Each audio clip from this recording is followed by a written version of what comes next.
Hey there, Jason. At least I'm pretty sure your name's Jason. If I'm wrong about that, I'm sorry. No disrespect intended. First off, I do want to give you credit. You know your philosophers. Philosophy is a subject I enjoy, and we'll try to delve into that a little bit here right now. What you said is accurate, but only in the case of someone who is a pure materialist, someone who subscribes solely to that ideology.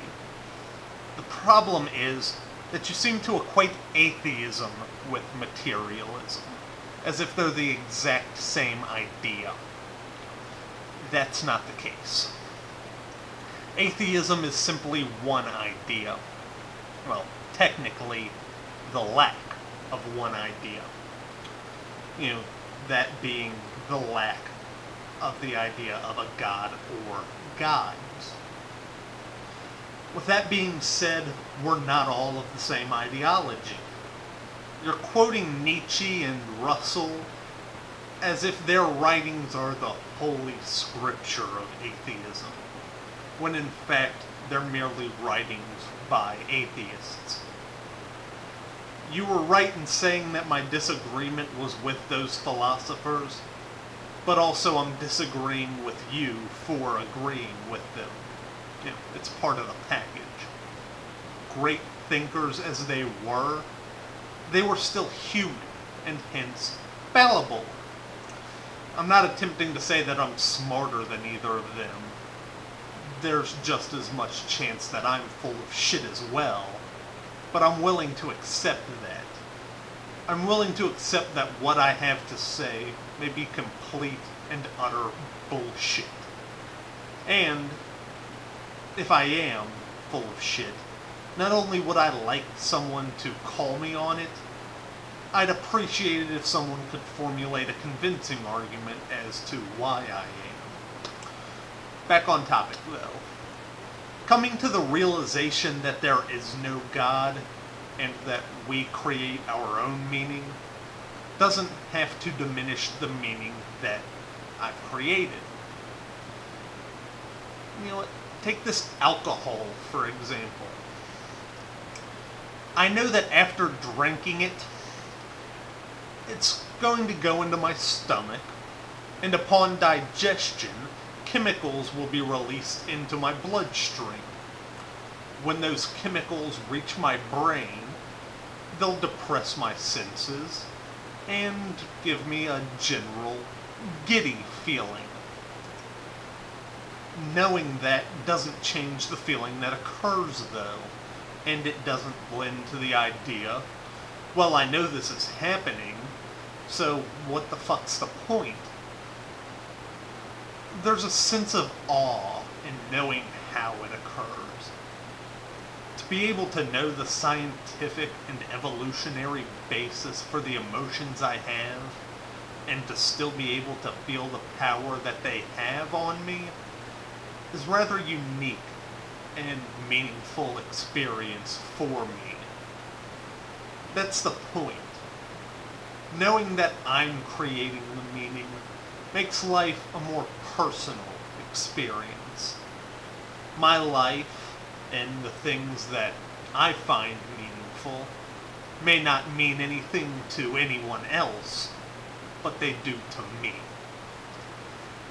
That's what it's... You know, shit. Kind of lost my train there. That's what I find awe-inspiring. Of course, maybe you don't. Meaning is subjective. I will say one thing, though. If Nietzsche, Russell, or any of the other philosophers you've mentioned could overlook something that obvious, maybe they aren't as great of thinkers as we make them out to have been. At least to me, it would seem that true meaninglessness comes from the theistic ideologies. The thought that we're merely the intellectual property of some random being and that he gave us the feelings that we have just for shits and giggles seems incredibly void of humanity. It would mean that everything is meaningless to me because, in fact, I don't create the meaning. Something else has created it for me. It means that we're no better than robots. Essentially, we're slaves to the will of this creator. He may have given us free will, but if we decide to exercise it, he'll torture us for all eternity. That's basically the same as a slave master saying to one of his slaves, well, you know, you don't have to work here.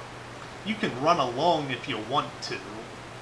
Granted, I'll fucking kill you if you do, but if you really want to go, by all means, go for it. Technically, you have a choice, but not really. And it sure the fuck ain't free. Also, before I wrap this up, you mentioned the fact that the 20th century was the bloodiest century in history, and you tried to equate that with atheism. That's just pure bullshit.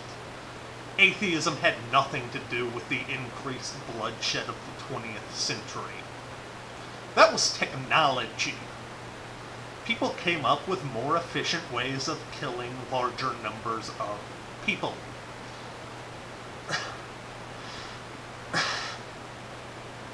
Sorry.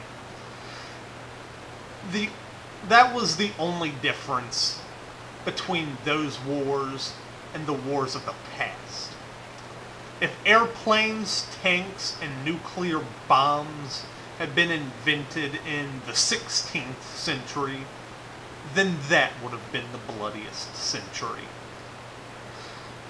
Atheists aren't out there telling people that they have to believe what we believe, or they'll burn in hell, and that we'll be kindly enough to punch their ticket for them, unlike others I could mention.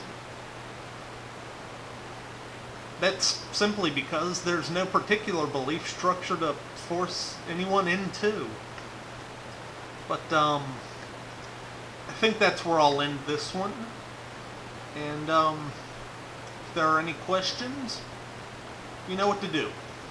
Peace.